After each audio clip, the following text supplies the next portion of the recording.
পেহেলগামৰ ঘটনাই আমাৰ সকলোৰে মন চুই গৈছে।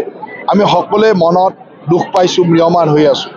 আৰু যেতিয়া অসমৰ কোনোবা সাংসদে পাকিস্তানলৈ গৈ মিতি ৰেলী কৰা বুলি শুনো, পাকিস্তানলৈকে গৈ তেওঁ 15 দিন কটাই আহে, কাকো খবৰ নিদিয়াকৈ।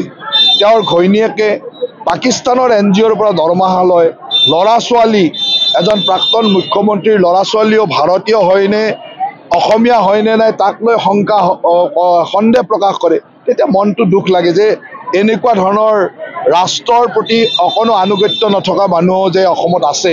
গতিকে মই এটাই আশা ৰাখিম যে সেইসকল মানুহক ৰাইজে যি প্ৰশ্ন কৰিছে সেই প্ৰশ্নৰ উত্তৰবিলাক দিয়ক, যে তেওঁ পাকিস্তানলৈ কিয় গৈছিল।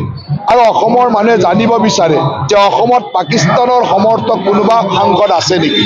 গতিকে সেইকাৰণে তেখেতসকলক আমি তাকে আহ্বান কৰিব পাৰোঁ।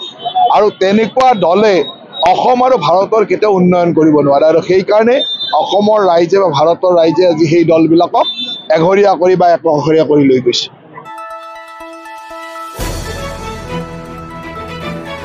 দ্য নিউজলেণ্ডছ, অবিৰত তথ্যানুসন্ধান, আপোনাৰ সেৱাত খবৰ সন্ধান।